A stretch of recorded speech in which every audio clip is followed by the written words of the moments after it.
Sa video na to pag-uusapan natin ang 3 taong review ko at karanasan ko sa motor na to. Mic check, 1, 2, 3, mic check. Alright, konting information lang bago natin i-review to, motor na to. Sa loob ng 3 taon ay gamit ko ang motor na to. Nabili ko siya ng taong 2021. Then ngayon 2024 ay ginagamit ko pa rin siya. Ito pa rin ang nag-iisa kong motor. Wala naman ako iba, wala naman ako sasakyan. So araw-araw nagagamit ko siya. Hulugan ko to 1 taon. Naghulog ako ng 25k sa Wheeltech, tapos 3.6 na lang siya every month. So 12 months yun. Punta muna tayo sa malamig na lugar saan hindi ako mahihirapang initan magsabi sa inyo. Siyempre mas okay kapag sa lugar kung saan nakakapagsalita ako na maayos. Meron ako na unang review and hindi masyadong maganda yon dahil gahabol lang ako ng schedule noon and parang biglaan lang yung review ko sa video na yon. Pero this time, pinag-isipan ko na talaga yung mga sasabihin ko para makatulong ako sa inyo, lalo na sa mga gustong bumili or nagbabalak bumili ng YTX 125. Sana makatulong tong review sa inyo, so makapag-decide kayo kung bibili ba kayo or not. So ayun, disclaimer lang din, ito yung kauna-unahan kong motor and hindi pa ako nakakasubok ng iba pang motor. Kaya yung mga sasabihin ko dito ay base lang sa experience ko and hindi ko siya maikukumpara sa mga ibang motor kasi hindi pa ako nakakagamit ng ibang motor bukod sa YTX 125. Ito na tayo. Ayan, may malaking puno dito. Kaya dito na muna natin i-review na hindi masyadong mainit. Sabi ko nga sa inyo, yung una kong review is medyo hindi pinag-isipan. So this time, nag-print na ako ng mga sasabihin ko sa inyo. So nag-isipan ko yung mga kailangan nyo, especially dun sa mga nagbabalak bumili. So simulan na natin. Sa video na to, ang pinaka-pag-uusapan natin is yung ano ba yung unang problema, first problem naranasan ko pagkalabas niya sa kasa. Tapos yung mga noticeable adjustment, ibig sabihin is kahit yung paglabas ng kasa o pag ginagamit ko na yung mga adjustment na ginalaw ko, hindi naman dahil sa sira kundi dahil sa driver preference din. And then yung mga broken parts, yung mga nasirang parte, within 3 years ano ba yung mga nasirang parte, yung maintenance, ano bang maintenance yung kailangan sa YTX 125, and then yung pros and cons na naranasan ko sa loob ng 3 taon. So kung may pros and cons, ano yung solution mo dun sa mga cons dito sa YTX 125. So tara, simulan na natin.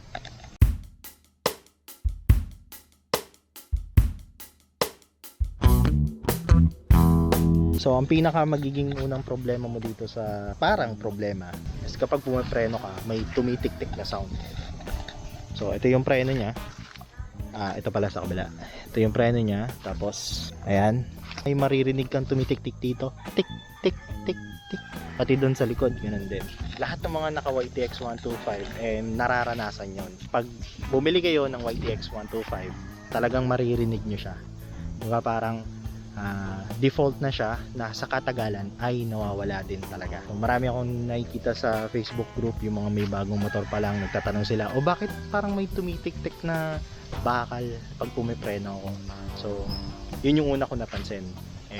Hindi naman talaga sira yon, normal lang talaga yan sa YTX 125. Next natin, pagkalabas sa kasa, ang napansin ko dito sa motor ko nasiraan agad ako ng electric starter. Yan, ito yung electric starter niya, mainit, hindi ko muna hawakan niya yan. Ang electric starter na yan na hindi original, yan ay sa Mio. Nung una kasi, binigay ko siya sa kasa, pinalitan niya ng pang Mio, sira kasi yung una. Tapos, eto na, nagsawa na ako kakabalik sa kanya, hinayaan ko na, hindi ko na muna pinaano. After a few months, bago matapos yung 1 year warranty ko, nasira na naman, hinayaan ko na. Nagka-problema ako sa electric starter. Hindi ko lang alam sa ibang YTX kung paano nasira yung electric starter nila, pero sa akin parang nasira agad yung electric starter niya. Para siyang factory defect. Ewan ko kung ano yun. So ano ba yung mga noticeable adjustment na kailangan na mapapansin mo sa motor na to? So syempre, ang YTX White 125 ay isang business class na motor. Tungkol dito, isang business class na motor na dinesign nyo para magkaroon ng sidecar or dinesign nyo siya para sa mga mabibigat na bagay. So, yung default or factory sprocket niya ay nasa 45 yan. Pero ngayon, itong nakikita nyo ngayon ay 42. So, from 45, nagbago ako ng sprocket sa 42. Kasi hindi ko naman kailangan yung excess power na yon dahil single lang naman yung dala ko. Hindi naman ako magdadala ng sobrang bigat, hindi naman ako magpapakabit ng sidecar. So okay na yung 42 dahil madadagdagan siya sa bilis pero nandun pa rin yung hatak. Ayan, isa yan sa mga noticeable adjustment na talagang kailangan baguhin kapag single na motor ka lang. Pero kung magsa-sidecar ka, okay na yung 45. Sa akin kasi isa lang naman ako, okay na yung 42 para sa akin. So isa pa sa mga noticeable adjustment, headlight. Yan, headlight. Ito, headlight. Kapag bibili kayo ng YTX 125, ito lang, walang MDL. Then, mapapansin nyo kapag gabi, sobrang hina ng ilaw niya kumpara sa mga ibang 125.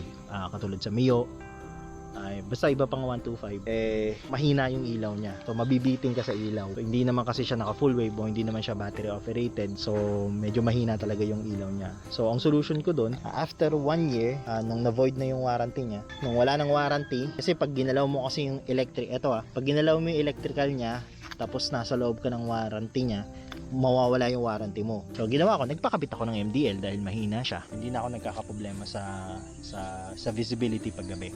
Mahina talaga ilaw niya. Hindi nyo unang-una mo mapapansin kahit paglabas sa kasa at katagalan. Sunod natin, ayan. So bukod dun sa MDL, ito yung adjustment na kailangan ko ay nilagyan ko siya ng charger. Ayan, charger. Ayan. Kasi kapag naglo-long ride ako, medyo naubusan ako ng battery. Syempre, kailangan mo ng Google Map. Pag babiyahe ka ng mga 8 hours, 7 hours, 12 hours, 24 hours, medyo hassle kapag hindi mo malagyan ng charger dyan. Sapat na yung ganyan. Mura lang yan sa Shopee or sa Lazada. Nasa 160 yata. So, next tayo. So, ano ba yung mga nasira dito sa motor na to habang ginagamit ko? Sa totoo lang, bukod sa mga consumables, wala naman talaga. Nasiraan lang ako ng eto. Yan. Nasiraan lang ako niyan dahil sa nabangga. Dahil sa nabangga ako siya habang nagpo-park. Pero hindi naman talaga dahil sa paggamit. So, yun lang yung sira niya. Bukod sa mga consumables, wala na, hindi na ako nasiraan ng kahit na ano. Okay, so punta na tayo sa, ayun nga, speaking of consumables. So, consumables, ito nga headlight. Ayan, headlight. Ito yung unang pinaka nasira sa akin, yung headlight, yung bilog na yan, yung nasa gitna. 100 pesos lang naman yan. Tapos yung maliit, ito mura lang yan, nasa 20 lang yata. Tapos itong isa, nasa 100 pesos. Yan. Mura lang naman yan. So, consumable naman siya. Nasisira naman talaga habang katagalan ng gamit. Then, yun nga, sprocket. Dati hindi ko pa to alam eh. Akala ko, ang sprocket ay forever. Pero hindi pala. Ayun, kung napapansin nyo, yung ano na yan, lumalaki pala yan. Yung ano na yan, lumalaki yan. So, dapat pala siyang palitan pag naminipis na. So, nagkakaroon ng uka. Katulad yan, may uka. Ayan, ilang ano na din yan. So, kailangan mo siyang palitan. Ayan, isa sa mga consumables natin ay sprocket. Then, rear tire. Nagbago na rin ako ng rear tire. Katagalan. Sa dami ng biyahe ko, napudpud na din yan. And nagpalit na rin ako ng front tire. Pud na din. Sa 25,000 kilometers ang odo ko na. Sa 27 pala, sorry. Nagpalit na ako pareho. Front and rear tire. Ano pa isang consumables mo dito? Kano ba yung rear tire? Nasa 900 lang. Headlight 100 ano? Yung sprocket set 700. Pati yung harap papalitan mo din. Pwede naman yung likod lang, pero maganda na isang set. Brake padding. Ito sa loob niya, brake shoe pala, sorry. Sa loob niyan, meron siyang brake shoe. Sa loob niyan, meron yung brake shoe. So, nasa 250, 300, ganon. Depende sa klase. Hindi naman madalas nasisira. Meron din naman din siya sa unahan, pero hindi mo naman siya madalas magagamit. So, hanggang ngayon, yan pa rin yung original na brake shoe ko. So, ayun. Yun yung mga consumables. Headlight, sprocket, rear tire, tsaka front, brake pad. Okay. So, ano ba yung maintenance nito? Once nakabili ka ng YTX 125, ang pinaka-maintenance mo dito ay syempre yung change oil. Ano bang gamit kong change oil? Hindi ko masabi kasi hindi ko alam yung science regarding sa oil. Ang alam ko kasi, ang pinaka-recommended ni Yamaha is nasa 2040 na ano. Pero Sa akin kasi, naglo-long ride ako, parang may nabasa ako na ang recommended na oil is 1040 para daw mas malapot at mas malamig sa long ride. So AX7, Shell yun sa akin, hindi nyo naman kailangan sundin. And alam ko, nasa maintenance naman yan, no? Depende yan sa pagpapalit, wala naman talaga sa oil yan. Pag nararamdaman mo na medyo hindi na maganda yung hindi na maganda yung takbo ng mo, palitan mo na. Sa akin kasi, nakaset sa akin ng every 1,000 km magpapalit na ako ng oil.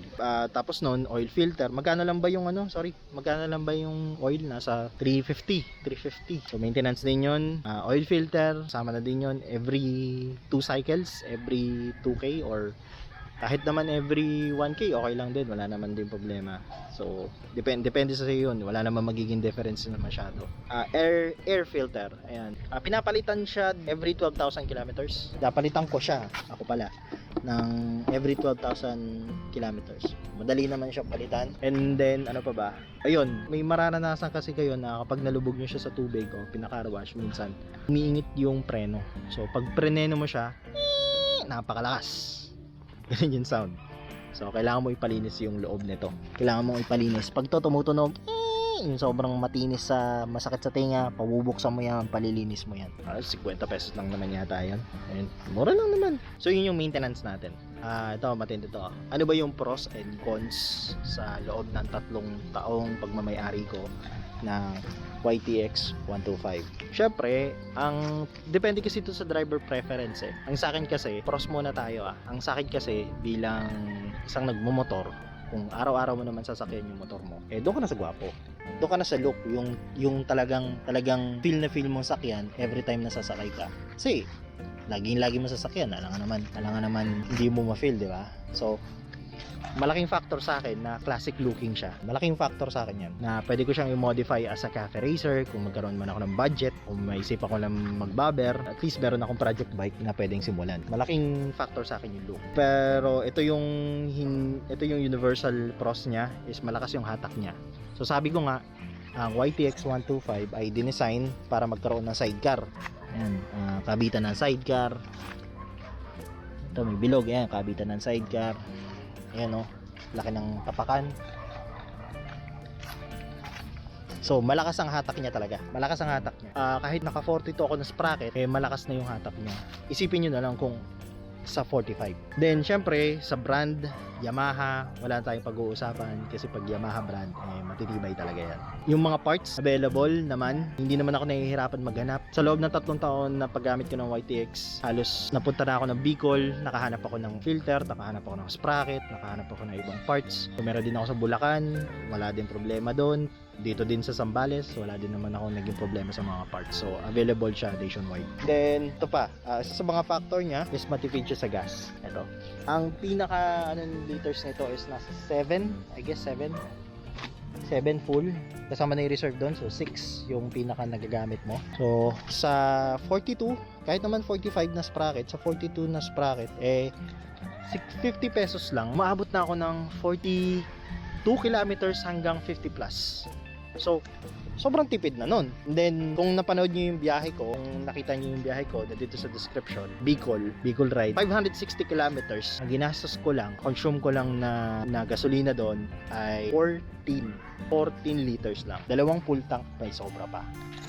Sobra na yung 14 liters doon. So, may yung una, may ako lang mag-isa. Then, nung pangalawa, meron akong angkas, which is ang partner ko. So, sobrang tipid talaga. Yung 100 ko, umaabot ng mga ilang araw. Plus, mga 1 linggo yata. Depende sa paggamit mo. Pero, ang per liter niya is nasa 40 to 50 plus. Bakit 50 plus? Kasi, depende yun sa throttle mo Kung medyo mapiga-piga ka, siguro nasa 40 kilometers lang per liter. Pero kung katulad ko na chill rider ka lang, hindi ka masyado mapiga, sobrang aabot siya ng 50 o minsan pa nga 60 actually. So, matipid talaga siya sa gas. Matipid. Ang sabi, hindi ko lang alam pako-confirm na lang to. Siya lang yung business class ng Yamaha na may Blue Core technology. So, pag sinabi mo daw na Blue Core technology is sobrang tipid niyan sa gas. Sobrang efficient niyan sa gas. Ayan. So yun yung mga pros natin. Ulitin ko, para sa akin classic look, yung classic look niya, malakas ang hatak, tapos syempre Yamaha yan, and then matipid sa gas. So mapunta naman tayo ngayon sa mga cons niya. eto na. Kapag nag-ano ka ng Yamaha YTX 125, kapag bumili ka ng YTX 125, kailangan mo masanay na nauunahan ka ng iba pang 125. Kasi mabagal talaga siya. So, mabilis yung torque niya sa una, pero yung top speed niya mabagal talaga. And then may vibration siya, may certain vibration siya. Kuwari, pag naka 45, pag naka 40, for example lang 45 yan. Magba-vibrate yung motor mo ng 60. Yan. Sa 60, magba-vibrate na yung motor mo. Mararamdaman mo siya. Pero hindi naman siya sira. Mararamdaman mo lang ng vibration. Pero sa ngayon na ako ay naka 42 na sprocket, ang vibration ko na nararamdaman ay nasa 80 na. So, ang pinakatakbo ko lang ay 40 lang. 60 lang, sorry. 60 lang yung pinaka-smooth ko na takbo. So, dyan lang ako nagre-range sa 60. So, kung medyo speed enthusiast ka or gusto mo pa na mabilis ng konti, padagdagan mo yung sprocket na yan. Syempre, mawawala yung hatak niya pagdating sa paakyatan. Alam niyo naman yun, di ba? Yung chart na yun. May chart kasi yun eh. So, sa akin, ginitna ko lang. Ginawa ko lang 42. May hatak, may bilis. So, pagdating sa 60, wala siyang vibration. So, yun yung cons niya. Meron siyang vibration sa mga certain speed. Depende yun sa sprocket mo. Kung sa stock, nasa 40 lang yung smooth niya. Then, pagdating sa 60, may vibration na. Sa current, ano ko ngayon, sa current settings ko na 42, nasa 60 yung smooth niya, nasa 80 yung vibration pataas. Ayun.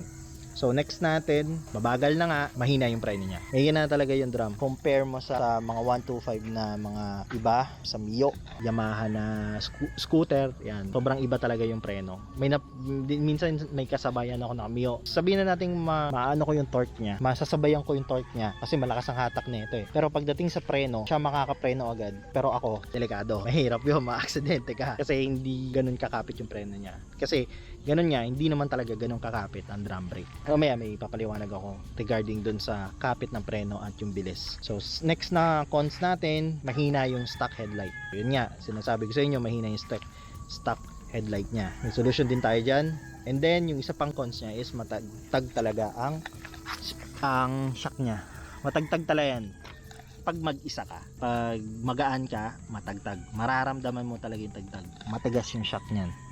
Kahit nakauno na ako dyan, pinakamalambot na, matagtag talaga yung shock.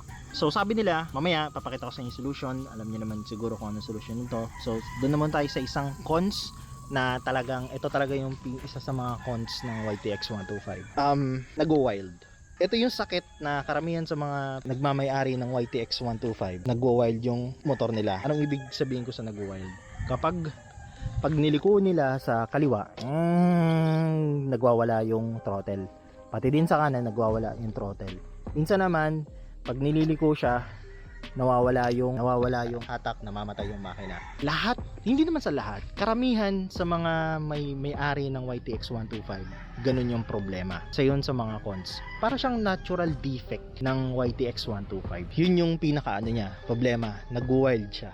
Dahil sa mga sinabi kong cons, ano ba yung mga solutions mo sa mga cons na yun pag nagmamay-ari ka ng YTX 125? Dahil lahat ng sinabi kong cons sa inyo ay naranasan ko, gusto kong sabihin kung ano yung solution na ginawa ko kapag meron na kayong YTX 125. So, una, sa sprocket, kaya nga na sinabi ko, nabagalan ako from 45, ginawa kong 42. Yun yung solution mo. Kung gusto mo pa mas mabilis, pwede mo pang dagdagan. 40 ka or mag 30, yung iba 30, yung maabot ng 100 kph. Pero kung gusto mo talaga mabilis, doon ka sa higher cc na motor. And next, ano ba yung solution natin sa mahinang headlight? Syempre, after 1 year, mag-MDL ka na. Yan, katulad ko, nag-MDL na ako. So, MDL lang, gano'n lang ba yan? Hindi, 100-700 yata isang set. Kapag iipunan mo naman, siguro naman after 1 year na pag wala ng warranty, mayroon ka na 700.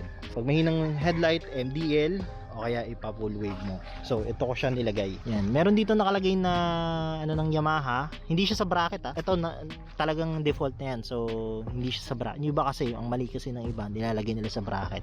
So, ang ginawa ko, nagpaano ako ng bakal. Ayan, yung dating nakalagay ng emblem ng Yamaha, tinanggal ko yan. Tapos, nilagay ko na nagpakabit ako ng bakal dito. Ayan, pwede na yan. LTO legal naman yan dahil nasa baba ng headlight. So hindi naman ako nihuhuli dyan. Yung iba kasi battery operated nila para lagi naka-high, malakas na para sa kanila. Full wave mo, ipa-battery operated mo. Next, anong solution natin sa matagtag na shock? Bibili ka sa mga aftermarket. Yan. lalambot yan. Pero sa akin kasi, kaya hindi ko siya pinapalitan, ayoko muna masyadong galawin yung motor dahil masyado pang maaga. Hinayaan ko lang muna siya. Kasi actually kapag may sakay naman ako, pag nandyan yung partner ko, hindi naman ako nagkakaroon ng problema. Lumalambot naman siya. Hindi ko nararamdaman pag may sakay. Pero pag ako lang mag-isa sa motor na to, doon mo mararamdaman na matagdag. Pero pag may sakay ako, mayroon akong karga na mabigat, nawawala eh. So okay lang sa akin.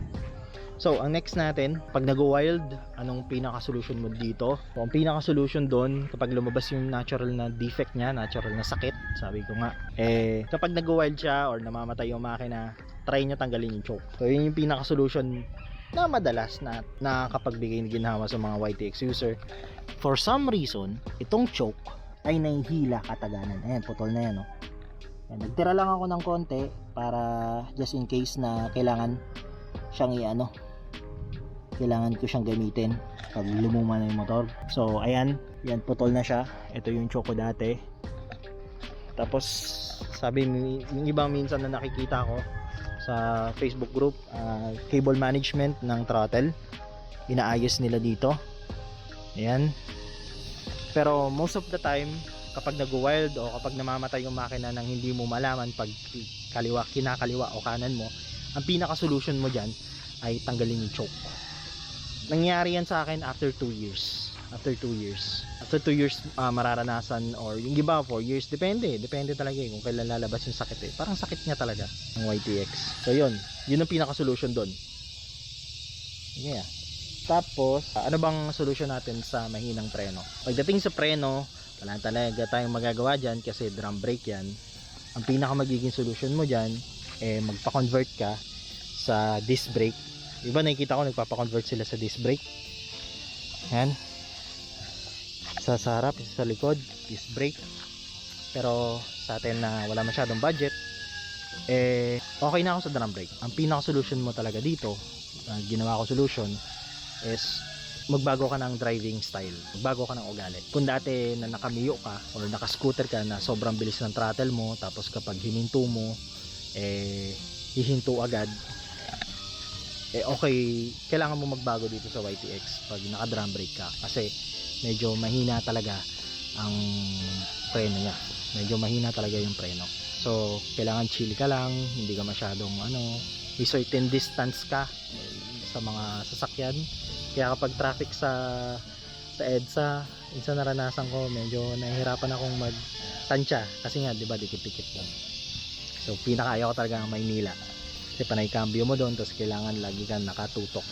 Lagi kang nakatutok sa harapan mo kasi baka mabangga mo. Pero hindi naman ganun sobrang hina na sobrang niya, manageable. Pero mahina talaga yung So, ang pinaka-solution para sa akin, magbago ka ng ugali pagdating sa pagmamaneho mo. So, yun yung mga solutions, pagbabagal, bracket size, pag mahinang headlight, MDL o kaya full wave mo, battery operated, pag matagtag yung shock, aftermarket, pag natural wilding na, yung namamatay o nagwawala kapag kinakaliwat kanan mo, kailangan mo nang putulin yung choke. Then pag mahinang preno, it's either pa-convert mo sa disc kung saan mas magastos, o kaya naman magbago ka ng ugali sa pagmumotor. Ang pinakaayaw ko dito sa cons niya, mabagal. Kailangan ko magbago ng ugali pagdating sa pagmamaneho. Kasi mahina talaga pag drum brake. Ang hatak kasi nito, malakas. So malakas yung acceleration mo. So, pagdating sa preno, mahirap. So kailangan mo mag-control pagdating sa torque. Kailangan mo ng ugaling mahinahon. Yun lang. Tsaka safe. Okay, ito na tayo sa final overall overview dito sa motor na to, sa YTX 125. Kung ako tatanungin nyo sa mga nagbabalak bumili, sa mga nagpo-prospect na kung okay ba yung motor na to, kung sulit ba yung bili ko sa motor na to, ang sasabihin ko lang is 10 to 10, sobrang sulit niya talaga. Sobra para sa akin. Kasi kung saan nakakatipid ka sa lahat ng bagay, malaking factor sa akin yung tibay niya. Matibay talaga siya. Hindi lang to dahil sa syempre personal bias. Hindi lang to doon. Talagang naranasan ko na siya na May time na bukod sa mga biyahe ko na malalayo, bukod sa Bicol, bukod sa 2 times na bumalik ako, bukod sa pumupunta ako ng north sa Maler, pumupunta ako diyan, wala akong naging problema dito. Ang isa sa mga naranasan ko na sobrang tibay niya na hindi ko makalimutan is nung kasagsagan ng bagyong Egay. Gabi noon, galing akong Bulacan, tapos bumabaha. Hindi ko alam na bumabaha eh. Ang alam ko lang umuulan. Yun lang ang alam ko. Sa sobrang busy ko nun, hindi ko alam na may bagyo pala. So yung bagyong Egay ay binaha ang Pampanga. So sa Bulacan pa ako nakatira noon. Tapos pumunta ako ng San Simon, dumaan ako ng San Luis sa may bandang Pampanga. Putek, yung tubig umaabot hanggang dito, pare. Umaabot hanggang dyan. Hanggang dito, basang-basa na yung hita ko. Lumulubog na yung motor. Pero nakalusot ako, may agos pa yun. Akala ko katapusan ko na. Sobrang takot ako nun. Tapos may karga pa akong gamit nun, 2 mabigat na plastic bag na puno ng damit. Mabigat yun, pero hindi ko alam kung bakit ako nakalusot. So ano yun, last year pa yun. Sobrang lubog na. Tapos pagdating sa San Simon, ganun din. Lubog din doon. Doon sa MacArthur Highway na naimbak yung tubig, lubog yung tubig doon. Nalusutan ko yon. Pagdating din sa Olongapo na lubog pala ang Olongapo City pag bumabagyo. Diyos ko. Lahat yon nadaanan ko yon. Hindi ako nasiraan ng motor, hindi ako natirikan. Ako lang yung may time mga na nung nasa San Luis ako, sa Luis ba yun? Ako sa San Luis yun. Ako lang yung nakalampas doon na motor. Pati doon sa Olongapo City. Ako lang yung nag-iisang motor doon. Hindi naman siguro sa isa lang. Pero isa ako sa mga nakalusot sa bagyo, sa baha, sa Olongapo City. Biruin nyo mula Bulacan hanggang Castillejo, Zambales. Napakadami kong nadaanan na baha. Pero nakarating ako na ligtas and walang sira sa motor. Hanggang ngayon hindi ko pa nabubuksan yung makina niyan. So base sa karanasan ko, sobrang tibay talaga nito. Hanggang ngayon hindi ko pinabubuksan yung makina, hanggang ngayon walang sira. So yun, maalaga. Siyempre, part yun ng maintenance din. Kailangan alagaan mo din yung motor mo. Sulit ba? Solid. Hindi lang sulit, solid. So yun ang comprehensive review ko sa YTX 125. Kung meron kayong mga tanong, may konting clarifications, mag-comment na kayo sa baba.